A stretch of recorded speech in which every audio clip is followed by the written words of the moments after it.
क्या नाम क्या है तेरा? अमन विश्वकर्मा। कहाँ रहता है अमन? ददरी। बद्री कहाँ, कौन से थाने में आता है? सुहागी थाना। और अभी कहाँ रह रहा है?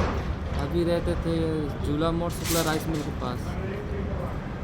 29 तारीख को तुम घर से कैसे निकले थे, कहाँ गए थे, क्या हुआ पूरा बताओ। दवाई के कहा मतलब पीछे कहीं बोल रहे थे पीछे हॉस्पिटल जाएंगे दवाई कराने। किसको बोला था? मम्मी को। तो वहाँ से चले गए थे गाँव। गांव चले गया था। फिर उसके बाद गाँव जाने के बाद फिर बोला मम्मी को हमको 2 लाख रुपये चाहिए, हम किडनैप हो गए। कैसे, काहे से बोला, किस तरह से बोला? फ़ोन लगा के। फ़ोन लगा के बोला। तुमने अपनी मम्मी को फ़ोटो भी भेजा था तुमने, जी हाँ। हाथ बांध के इस तरह से जी हाँ। हैं? तो कैसे बांधे थे तुमने हाथ? हाथ मतलब जैसे छोटे छोटे बच्चे रहते थे तो उन्हीं से बनवा दिए। छोटे बच्चों से बंधवाए थे? जी। अच्छा। और वो एक हथियार वाला फ़ोटो भेजा था, तुमने भेजा था? हाँ जी, हम भी भेजा। हाँ। तुम्हारा किसी ने अपहरण करा था? करा नहीं था लेकिन सब हम ही किए थे। सब तुम ही किए थे? फर्जी किए थे? जी। तुम्हारा किसी ने अपहरण तो नहीं किया था? अपराध कोई नहीं किया। हथियार कहाँ से लाते हो? हथियार मतलब अंतक था। अंतक। कहाँ से? अंतक बांधा क्षेत्र का। बांदा क्षेत्र से। जानते हो उसको? नहीं जान। बैंक की किस्त जमा करने युवक ने रची खुद के अपहरण की साजिश, मां से मांगी 2 लाख की फिरौती। युवक ने बैंक की किस्त जमा करने के लिए खुद के अपहरण की साजिश रच डाली। मां को फ़ोन कर उसने 2 लाख रुपए की फिरौती मांगी। तत्काल पुलिस टीम एक्टिव हो गई, जिसने उक्त युवक को बरामद कर इस साजिश का पर्दाफाश कर दिया।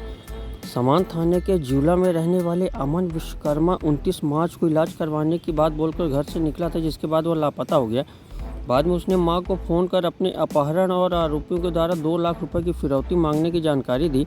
यह सुनते ही मां ने पुलिस को सूचना दी, जिस पर तत्काल पुलिस टीम एक्टिव हो गई। एसपी विवेक सिंह ने सीएसपी शिवाली चतुर्वेदी और थाना प्रभारी विकास कपीस के नेतृत्व में पुलिस टीम गठित कर दी। पुलिस टीम ने साइबर की मदद से उसका लोकेशन ट्रेस कर त्योथा क्षेत्र में तलाश की, लेकिन वो नहीं मिला। बाद में वो पुलिस को बदराव में मिला, जहां पर उसको बरामद कर पुलिस थाने ले आई। पुलिस ने जब उससे पूछताछ की तो इस पूरी साजिश का पर्दाफाश हो गया। तलाशी के दौरान उसके पास से एक कट्टा भी बरामद हुआ। उक्त युवक वाहन की किस्त जमा करने के लिए अपहरण की साजिश रचे था। वह मां से पैसे लेकर बैंक की किस्त जमा करने की योजना बनाया था, लेकिन पुलिस की सक्रियता ने उसकी सारी योजना पर पानी फेर दिया। फिलहाल पुलिस ने उसके खिलाफ आर्म्स एक्ट के तहत मामला दर्ज कर न्यायालय में पेश कर दिया, जहां से आरोपी को जेल भेज दिया गया है। ये 29 मार्च को एक सूचनाकर्ता मुजनी देवी विश्वकर्मा थाना समान आकर रिपोर्ट दर्ज कराई थी कि उसका 25 साल का लड़का अमन विश्वकर्मा इलाज कराने के लिए गया हुआ था, जो लौटकर वापस नहीं आया है, जिसकी सूचना पर से तत्काल गुम इंसान की कायमी की गई थी और जांच की जा रही थी। जांच के दौरान ही महिला द्वारा पुनः आकर थाने में बताया गया कि उसके लड़के का उसके पास फ़ोन आया और कुछ फ़ोटोग्राफ्स भी भेजे हैं, जिसमें लड़के के हाथ बंधे हुए हैं और हथियार उसके पास दिखाई दे रहे हैं। उसका अपहरण कर लिया गया है और फिरौती के रूप में 2 लाख रुपए की रकम की डिमांड की जा रही है। पुलिस द्वारा इसमें मामले को गंभीरता से लिया गया और वरिष्ठ अधिकारियों के निर्देशन में इसमें तत्काल ही 4 टीमों का गठन किया गया। टीमों द्वारा तत्परता से इसमें कार्रवाई की गई और घटना के सभी पहलुओं पर जांच की गई।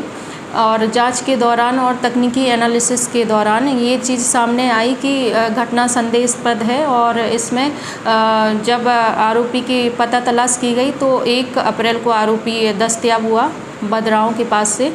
और जब आरोपी से पूछताछ की गई तो उसके द्वारा स्वयं ही अपहरण की साजिश करना स्वीकार किया गया है। जब उससे कारण पूछा गया तो उसके द्वारा बताया गया कि उसकी मोटरसाइकिल की कुछ किस्तें बाकी थी और साथ ही उसके कुछ स्वयं के खर्चे थे, जिससे उसे पूरा करने थे, इसलिए उसने घर वालों से पैसे मांगने के लिए अपहरण की ऐसी झूठी साजिश की थी। जब आरोपी को पकड़ा गया तो उसके पास से एक पिस्टल भी बरामद हुई है, जिस पर से उसके ऊपर आर्म्स एक्ट की कार्रवाई की गई है और वर्तमान में आरोपी को न्यायालय में पेश किया गया है।